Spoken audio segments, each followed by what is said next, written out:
And delivering this oration is Dr. Pratap Kumar from Manipal. He will be walking us through the past, present, and the future of obstetrics.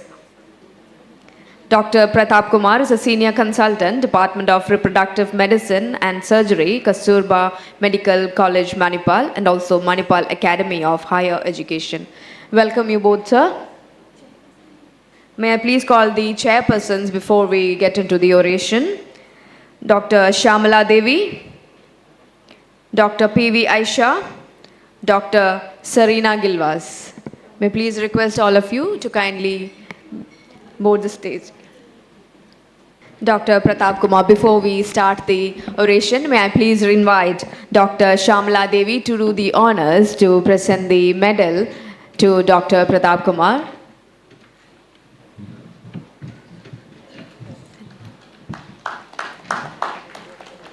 Thank you, ma'am.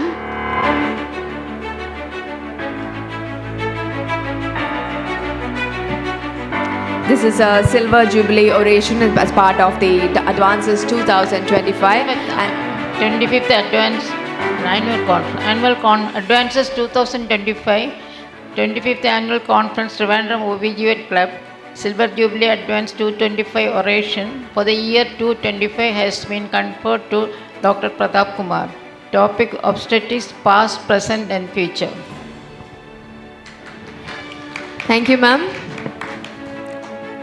This is a symbol of our deep appreciation for his invaluable contributions in the field of obstetrics.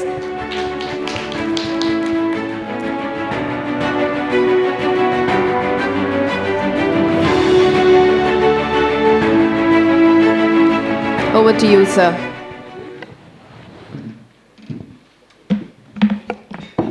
Very good morning to all of you. Thank you, Dr. Jackson, for having invited me for this oration. As I have come for among the 25 conferences, I have come for 24 conferences. Jai Krishna, 24 conferences out of 25 I have come here. Once I had gone to US, I could not come to your conference. Yeah, so 23 conferences.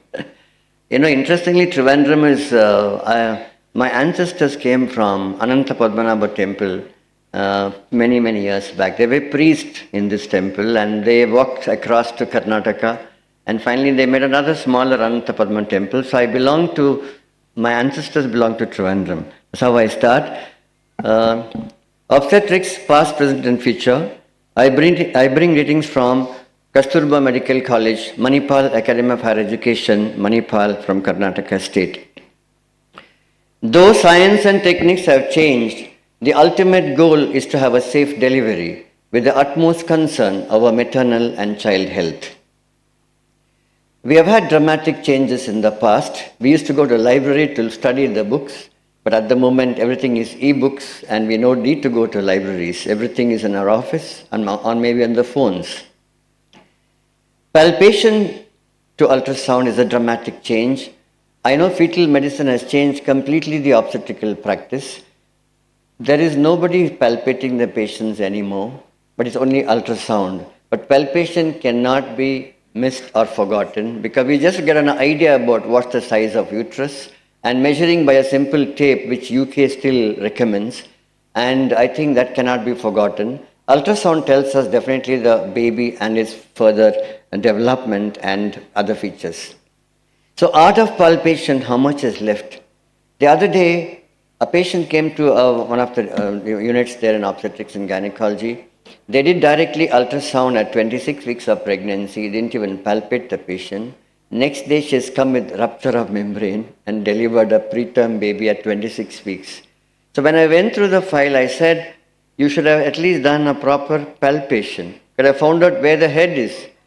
So you cannot miss the palpation. When the head is down and not felt in the abdomen, it must be in the pelvis. And the cervix has not been checked by the ultrasound. So I think that's what happens. Abdominal ultrasound may miss certain things. And we go back to our old palpation. My professor, Dr. Padma Rao, who was a very prominent teacher all over, she said the simple things. Don't worry about all those grips. Find out where that head is. The head is not felt in the abdomen, it must be in the pelvis. So I think that is what a very important message I want to tell even in the advanced obstetrical field. So the cervix has been an eye-opener for us to prevent preterm labor. When the head comes down, obviously cervix gets shortened, and we now know ultrasound has changed the scenario in the present day obstetrics by measuring cervix.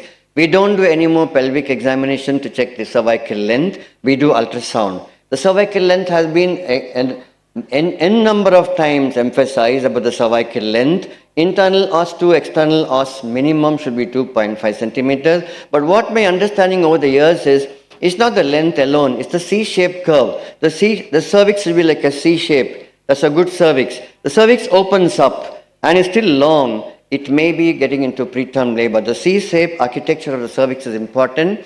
Though we say cervix is soft, when it becomes very soft because of some kind of infection, it may straighten up and then open up. So we now know that the cervical length assessment has been a big boon to prevent preterm labor, and many of them are prevented. The short cervix these days are gone. When we were teaching, trust your vaginal ultrasound. T is a good shape, YVU is not. But we do not wait for that long. The cervical length itself can tell us the prevention or the prediction of preterm labor.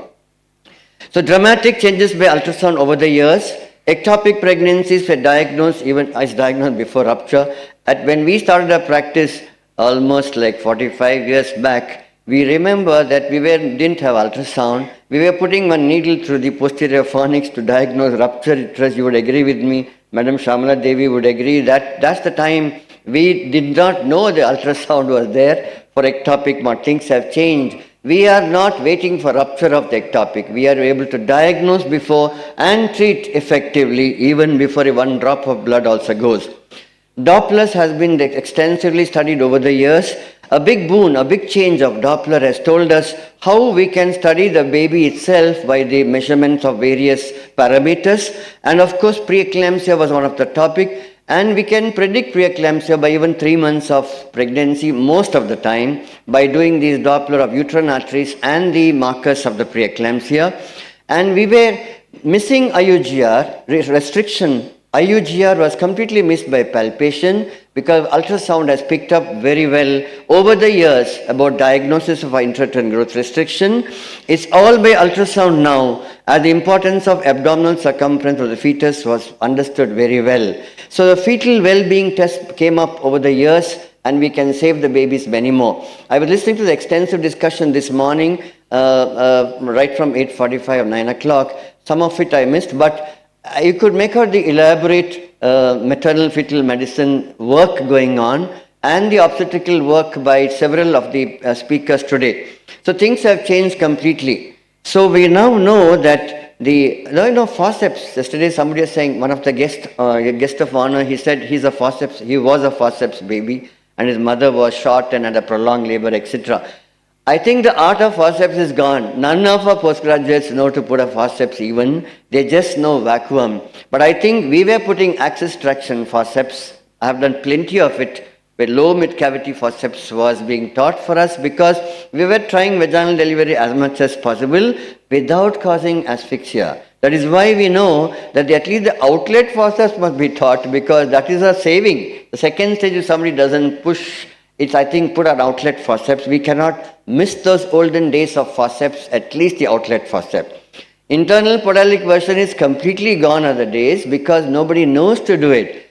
We have done in our old era that second of the twin, at least we were pulling it out by leg. I always say, which leg to pull? You pull any leg you get the baby turned down now. So I think that is the importance of know practical obstetrics, and you can't forget these olden technologies, the olden days. And we started our post-graduation long back, and I passed my post-graduation in 1981. So Pinard stethoscope was still being used at that time in the labor ward. It is never found, it's only in the museum piece now. That was quite a good. And we were also taught, listen to the fetal heart at the end of the contraction. That is an important statement because we know that the low heart rate goes down after the contraction. Those simple measurements cannot be forgotten. Ultimately, now the stethoscope also is being replaced by fetal Dopplers and many more things.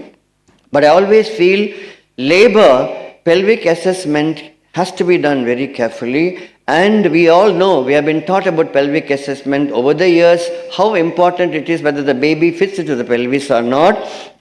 Some of my residents could not even answer my question the other day, but I think the pelvic, is simple. If there's space between the pelvis and the head, it will anyway come down. So there's a second stage. When you find a space between the head and the pelvis, that's the time you can even put outlet forceps at the outlet. Basically, that is important to know. Now, we also understood over the years fetal origin of adult disease, maternal environment, maternal placental physiology, fetal environment, etc., placental performance itself. The responsiveness to adverse environments have been understood because of accelerated maturation, keeps nutrients, pregnancy termination, etc., have changed completely. Alteration of the growth, interaction of prenatal and postnatal environments, and we have over the years understood fetal origin of the diseases. And this is a very beautiful ultrasound change. We did not know. Now everybody is an expert. Simple thing like watching the abdominal circumference of the fetus will tell us even now I'm finding reports, people are not, they're just putting the full ultrasound report, but they're not specifying about abdominal circumference. Baby growth is fine. But if you look at the statement in between, I'm sure maternal fetal medicine reports are much better. Some of the radiology's ultrasounds are like this. They just put everything there. And the abdominal circumference is low. It is not even mentioned. You cannot mention unless you put on the graph. So you have to put all the growth on the graph. And I always say, look at one point at least, if you don't know much of fetal medicine, at least look at the abdominal circumference, because it has been proved to be the most sensitive indicator of fetal growth. And when the amniotic fluid is very low, we know that the baby is not performing well. The risk factor for SGA fetus has been understood over the years. All women should be assessing these risk factors, which should have been assessed in pregnancy. And of course, umbilical artery, etc., which I'm not going to talk about because it has been dealt in the morning itself and other. Once again, emphasizing that don't forget measurement of the palpation, even by symphysis height. We cannot do fetal medicine every hospital. We have to refer to fetal medicine. India is a vast country. At least popularize certain things where you can refer the patient to the main unit, and of course that's important to save baby. But over the years we learned at least two things: when to deliver and how to deliver. All these tests what you have been talking about today this morning is to decide. You beautifully said, Vidya Lakshmi, that 32 weeks, 34 weeks, how parameters are assessed, and you have a plan of when backup system, not backup, you said about the birth date. That's what I'm talking about. When to deliver is so important for us. Remember the clues of pending of fetal death and delivery on time. So we know now the function of the brain. Basically what happens is the brain has a beautiful sound. But the sound, the neurological assessment is totally different. The blood gets completely diverted to the brain whenever the baby is not doing well, because the brain is more important. That is why we have been taught about the cerebral flow, etc. Now what is more important is that when the baby is not doing well, over the years, we didn't know this earlier, long back in obstetrics, but the present obstetrics has told us that whenever the baby is sick, it will stop moving. Immediate reduction in oxygen consumption achieved by reducing or stopping all movements not essential for survival, and redistribution of the blood to the brain, thereby tachycardia also can be seen. These two mechanisms have beautifully told us about how over the years baby's compensation has been appreciated. When I went to Belgium, I liked this statue, but we now know when the baby pees well, everything is fine. The liquor is fine. So when we know that the baby has a good amount of liquor, that the baby is doing pretty well and it can move well. That is why when the baby's cardio-regulatory neurons controlling the coupling of fetal movement and the heart rate acceleration and the fetal breathing movements, these two sites have almost the same threshold to hypoxemia. So we know that the centers regulating fetal movement have a higher threshold than those for fetal breathing or accelerations. The fetal tone center has the highest threshold. So when the baby is starved, we know that there's a reduction of amniotic fluid, reduced activity, asymmetrical IUGR is a common problem here. And the first thing, as I mentioned again, is the abdominal circumference. So when a woman comes to us with no movements, you cannot ignore. Decreased movement you can't ignore, because the fetal hypoxic cascade has been understood over the years. We only knew fetal movements, but ultrasound has changed the, we were doing NST, there's a topic on NST also, and basically it is matured around 7 months of pregnancy, autonomic nervous system. So we start doing CTG only around that time. Then you'll find before that breathing movement, then the movement is seen by ultrasound, fetal tone is flexion and extension of the baby, and the heart. So when you do an ultrasound at the beginning, by 6 weeks or 5 weeks itself, 6 weeks, the heart is seen. That's the last thing to go, and that means the dead baby. As the baby moves in the first trimester, we find the flexion and extension. Then over around little 6-7 months, the breathing movement, and then the NST. That's why we do CTG after 30. So when CTG is abnormal, you start looking into the other things, whether the ultrasound is showing the parameters. So we now know that what appears first disappears last, and what appears last disappears first. That is till the ultrasound came in. But ultrasound is the one which has changed the scenario, and we have to understand, if you can't do ultrasound and Doppler, please send it to the experts there who will actually tell us when to deliver the baby. So remember, when somebody comes with decreased movement, don't say go eat something and then come back again. I had a patient, about 3-4 years back. Patient went with no movements at 6 o'clock in the evening, and the doctor said, it's a closing time and you can come tomorrow. I couldn't believe this. And when she came tomorrow, the baby was dead. I said, this is a clean case of negligence. So when they came for second opinion to me, I didn't say anything. I knew that it is completely wrong. How can anybody miss a loss of movement? Is a grave mistake. Dopplers I'm not going to talk about. It has changed completely. And when we know simple things like uterine arteries for maternal adaptation, umbilical arteries, blood to the fetus, middle cerebral arteries to the redistribution, and ductus venosus is a terminal event. Sequelae to be understood at least by general obstetricians is that whenever there's abnormal growth, abnormal arterial Doppler changes over 2 weeks, and within few days the venous Doppler changes, and finally of course CTG plus or minus. Hence, neurons with high metabolic rate and demand are exquisitively sensitive to local hypoxemia and ischemia. Pathological suppression of the neurons composing a given regulatory site results in loss of normal fetus of a given biophysical activity. So we now know over the years there are 3 kinds of babies. Untroubled by labor events.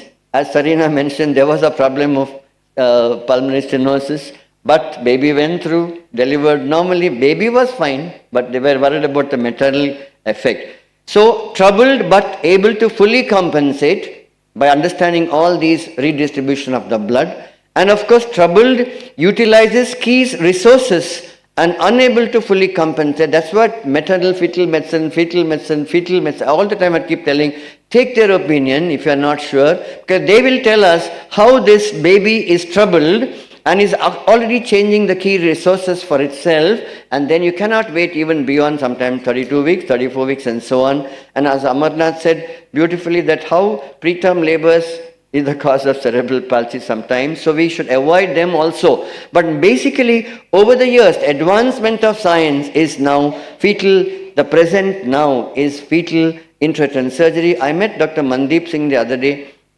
He is one of this fetal medicine person who does intrauterine surgeries.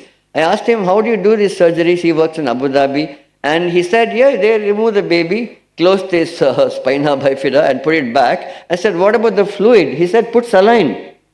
And it just, the peritoneal membranes will regenerate. So it's very, very interesting. That is the future of obstetrics now. We are going to refer for surgery in utero. So that is why everything is not operated, but certain things are being operated. Artificial intelligence is the future. That's what I understand. How much it will replace in obstetrics, I'm not sure. When we talk about artificial intelligence, it's described as the ability of a computer program to perform processes associated with human intelligence, such as reasoning, learning, adaptation, sensory understanding, and interaction. That sounds complicated. In simple terms, traditional computational algorithms are software programs that follow a sequence of rules and perform an identical function every time. So how much obstetrics will be replaced, I'm not sure. Diagnosis, yes, but delivery, I'm not sure. When we talk about artificial intelligence, there are three things. Artificial narrow intelligence performs tasks below the level of a human brain. Artificial general intelligence performs tasks at the level of human brain. And artificial super intelligence performs tasks exceeding the level of a human brain. I think we should be in that level of artificial intelligence to detect the problems and manage accordingly. So artificial intelligence, is there a future in obstetrics and labor? Yet to see. Fetal surgeries I mentioned just now is in the future. Babies growing in the incubators is the future. Not sure how much it will work up. No uterus is needed. And finally, everybody talks about the labor. How much of mechanism of labor will artificial intelligence tell us? We are not sure. You know, the descent, internal rotation of the baby, extension, and so beautiful mechanisms happen for a normal delivery. It is taught to us by our seniors, and we have taught mechanism of labor has to be understood well. And according to me, artificial intelligence may not tell us whether the baby is rotated or where it may tell us, I don't know. But I think ultimately palpation in labor, artificial intelligence, I think it may not replace. Till that time, yes, our hands and the knowledge cannot be replaced by any of these intelligence by other than us. Now, when we know that the childbirth is important to know, because you find that the baby may not pass through. So artificial intelligence, will it tell us whether the baby passes through or not? We are not sure. So the baby passing through and the mechanism of labor has to be pretty well understood. I keep repeating that again and again because I think the present generation is not understanding that labor is something which is going to save the baby. Because this baby may go through, but may get stuck if there is a cephalopelvic disproportion. Only by palpation we can diagnose, and no amount of ultrasound will tell us in labor. Actually, second stage of labor, there are lots of things happening, but we know that this artificial intelligence may not replace all these things. So our knowledge of the past, present and future is an absolute important statement to know that obstetrics is not an easy job for us and it goes on well. So I think with this I conclude by saying how sometimes labor is unpredictable. It may be a precipitate labor, it may be a prolonged labor, it may be a normal labor, but look at this life. This baby has passed through from womb.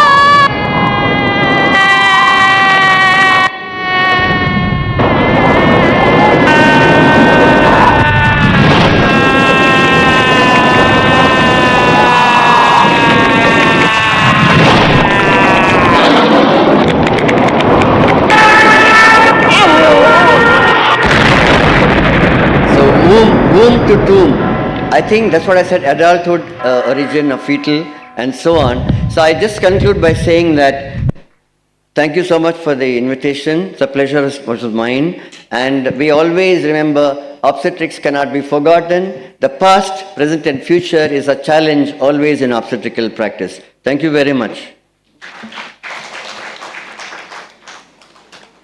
Thank you, sir, for the truly inspiring oration, and it was a truly fitting one.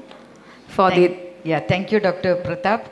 That was a brilliant, thought-provoking oration. Thank you so much. Thank you so much. I think we won't have any questions for an oration, so we'll wind up there. Thank you. Now we are moving on to a keynote. We're moving on to a keynote address by Dr. Shankar Vyach on the topic, time to switch over to non-invasive prenatal testing. May I please invite the chairpersons onto the stage, Dr. Sridevi and Dr. Pratap Kumar.